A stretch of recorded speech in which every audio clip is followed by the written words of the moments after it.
নমস্কার, আপনাদের সকলকে স্বাগত জানাই চ্যানেল রূপা মুখার্জি বেঙ্গলিতে। একটি সমস্যা তৈরি হয়েছে, সেটি হলো গতকাল একটি জাজমেন্ট দেওয়া হয়েছে যে সকল যারা শিক্ষক রয়েছেন তাদের টেট পাস করতে হবে। তো এটা কি আমাদের পশ্চিমবঙ্গের সকল শিক্ষকের জন্যই প্রযুক্ত? হয়তো যারা 9, 10, 11, 12 রয়েছেন অর্থাৎ এই SLST সেকশনে তাদের জন্য এটা নয়। এটা মেনলি হচ্ছে প্রথম শ্রেণী থেকে পঞ্চম শ্রেণী এবং ষষ্ঠ শ্রেণী থেকে অষ্টম শ্রেণীতে যারা কার্যরত অবস্থায় রয়েছেন।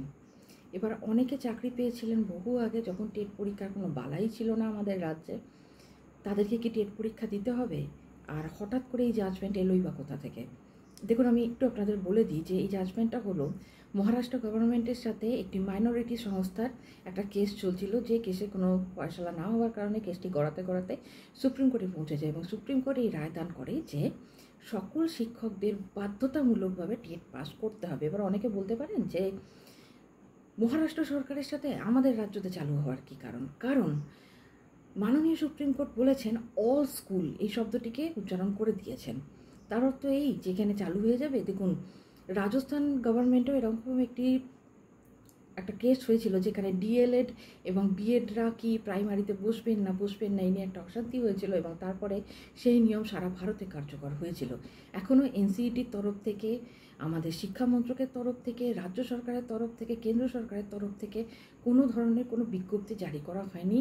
এবার যদি কেউ সহউদ্যোগে সুপ্রিম কোর্টে পৌঁছন এবং সুপ্রিম কোর্ট যদি এই ধরনের রায় দান করেন, তার ফলে কি হবে না, সকল স্টেটের ক্ষেত্রে এটি কার্যকর হয়ে যাবে সকল শিক্ষকদের জন্য।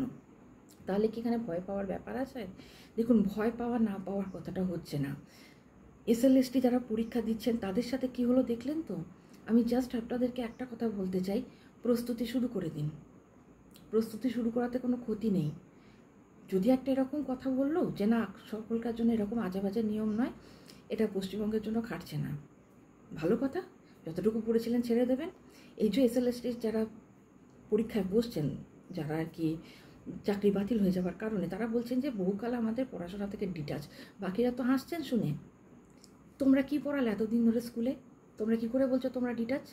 এই ধরনের কথা বলবেন না। আপনারা শিক্ষক, শিক্ষকতায় রয়েছেন, আপনাদের একটা ভাবমূর্তি রয়েছে, সেটাকে বজায় রাখার জন্য তো কিছু তো করতে হবে, তার সাথে চাকরিও বজায় রাখতে হবে। এবার আমি আপনাদেরকে বলে দিচ্ছি কি বলা হয়েছে। সারা দেশে শিক্ষকদের জন্য বড় রায় দিয়েছে সুপ্রিম কোর্ট। আদালত নির্দেশ দিয়েছে যে এখন থেকে সকল শিক্ষককে চাকরিতে টিকে থাকতে পদোন্নতির জন্য টেট পাস করতে হবে।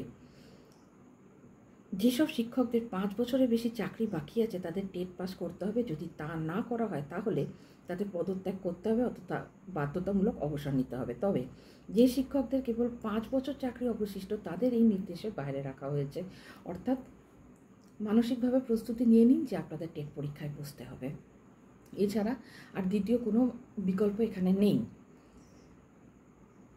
আপনাদেরকে কোনো ধরনের ভয় দেখাতে চাইছি না, বিভ্রান্ত করতে চাইছি না। এই মুহূর্তে কিন্তু কোনো সরকারের তরফ থেকে কোনো ধরনের কোনো নোটিফিকেশান আসেনি বা নিয়ম চালু হয়নি। তারপরেও প্রস্তুতিটা নিতে শুরু করে দিন, কারণ সময় থাকতে জেগে ওঠাই খুব ভালো আমার পক্ষে, মানে আমার কাছে মনে হয় সেটাই ভালো হবে। আমি আমার চ্যানেলে নিয়মিত চাকরি পরীক্ষা সংক্রান্ত আপডেট দিতে থাকি এবং বিভিন্ন পরীক্ষা প্রস্তুতি দিতে থাকি।